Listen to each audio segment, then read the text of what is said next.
ముఖ్యంగా బాలయ్య బాబు ఫ్యాన్స్ ఎలా ఉన్నారు? అందరు సూపర్. మా నాన్నగారు రామనాయుడు గారు ప్రొడక్షన్ హౌస్ ఫస్ట్ స్టార్ట్ చేసింది రాముడు భీముడితో. సో ఎన్టీ రామారావు గారు ఎప్పుడు is always got a very very special place in my heart. అలాంటి పెద్ద షాడో నుంచి బయటకు వచ్చి తన ఓన్ స్టైల్ అండ్ స్టార్డమ్ సంపాదించుకున్నాడు మన బాలయ్య బాబు గారు. అండ్ మళ్ళీ ఇంకా is continuing it is 50 years. That shows is never ending enthusiasm for his films. Balayya Babu ఏది చేసినా సెంటిమెంట్ కానీ యాక్షన్ కానీ ఎంత అద్భుతంగా చేశారు మీ అందరికీ తెలుసు. బట్ ఎవరు బాలయ్య బాబు లాగా చేయలేరు. He's got his unique style. అంటే తన డైలాగులు చెప్పాలంటే మామూలుగా ఉండదమ్మా. ఫ్లూటు జింక ముందు సింహం ముందు కాదు.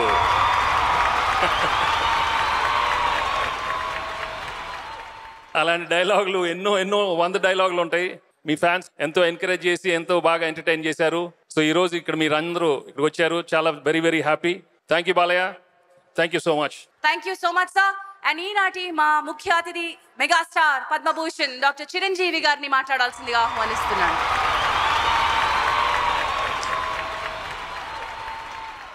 కన్నుల పండుగగా ఈ రోజున మా బాలయ్య బాబు 50 సంవత్సరాల నట జీవిత వేడుక ఇంత బాగా జరుగుతుంటాం.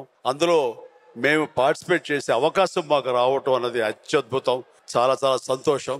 ఈ సంతోషం మీరు ఎంతగా పంచుకున్నారో అంతకంత సంతోషంగా మాకు ఉంది. ఎందుకంటే ఇది కేవలం బాలయ్య బాబుకు జరుగుతున్నటువంటి 50 సంవత్సరాల నట జీవితపు వేడుక కాదు, సినిమా ఇండస్ట్రీకి జరుగుతున్న వేడుకగా నేను భావిస్తున్నాను.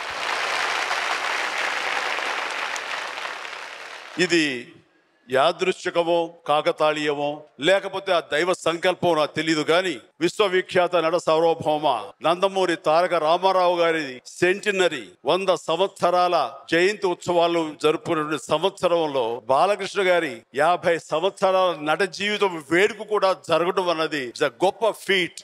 ఎవరికో ఎప్పుడో గారి జరగటువంటి అద్భుతమైనటువంటి ప్రక్రియ ఇది. రామారావు గారు మహానుభావుడు. ఆయన చెయ్యని పాత్రలు లేవు. రాముడు, కృష్ణుడు, వెంకటేశ్వర స్వామి, రావణాసురుడు ఇలాంటి పౌరాణిక జానపద సాంఘిక చిత్రాలు ఏవి చూసుకున్నా సరే ఆయన వేసిన బలమైన ముద్ర అది అంతా ఇంత కాదు. ఆయన పుత్రుడుగా రాణించి మెప్పించి ఒప్పించడం ఆషామాషి విషయం కాదు. But Balakrishna he made it. నాన్నగారు చేసిన పాత్రలు చేశారు. నాన్నగారు లాగా రాముడు, కృష్ణుడు పాత్రలు వేశారు. శ్రీకృష్ణదేవరాయల పాత్రలు వేశారు. అన్ని రకాల పాత్రలు వేసి ఆయనకు తగ్గ తనయుడుగా తను ఈ రోజున సినిమా ఇండస్ట్రీలో నిరూపించుకుంటూ అజరామరంగా ముందుకు సాగుతూ వెళుతున్నారు. రామారావు గారి వెయ్యని పాత్రలు కూడా బాలయ్య వేసిన పాత్ర తెలుసా? ఫ్యాక్షన్ పాత్రలు. కత్తి తీసుకుని నరుకుతూ వెళ్తే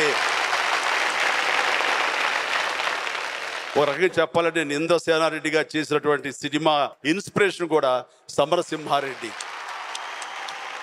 ఇప్పుడంతా sequels, prequels, number 1, number 2, number 3 సినిమాలు జరిగేటటువంటి దీంట్లో ఎవరైనా సరే కథకులు ముందుకొచ్చి ఇంద్రసేనారెడ్డి వర్సెస్ సమరసింహారెడ్డి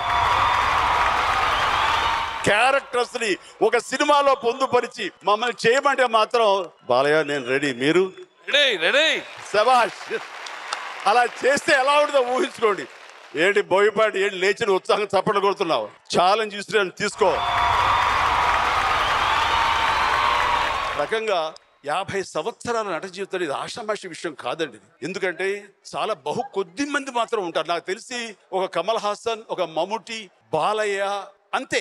అమితాబ్ బచ్చన్ గారు 42-43 ఏళ్ల తర్వాత ఆయన క్యారెక్టర్ యాక్టర్ గా మారిపోయి గత దశాబ్దాల కాలంగా ఆయన యాక్టివ్ గా చేస్తున్నారు, కానీ హీరోగా కాదు. బట్ 50 ఏళ్ల తర్వాత కూడా ఇంకా హీరోగా అదే ఎనర్జీ తోటి, అదే ఉత్సాహంతో, అదే రకంగా ఫైట్స్ చేస్తున్న వాడు బాలయ్య మాత్రమే.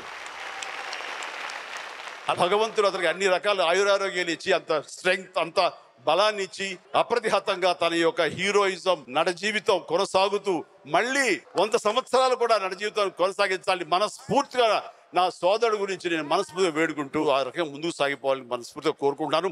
ఇక్కడ ఎవరైనా సరే ఒక నట జీవితంతో కన్ఫైన్డ్ కాకుండా, దానికే కట్టుబడి ఉండకుండా ఒక బసవతారకం క్యాన్సర్ హాస్పిటల్లో ఆ రకంగా సామాజిక సేవ చేస్తూ ఎంతో మందికి ప్రాణదానాలు చేస్తూ, అలాగే ఒక ప్రజాప్రతినిధిగా 3 సార్లు ఎమ్మెల్యేగా ఎన్నికయ్యి హిందూపూర్ నుంచి ఆ ప్రజలకి సేవ చేసుకుంటూ తన వంతు బాధ్యతగా మల్టీఫేసెడ్ పర్సనాలిటీగా ఆ రకంగా తన అన్ని రకాల బాధ్యతలు వహించడం అనేది నా భూతో నా భవిష్యత్తు.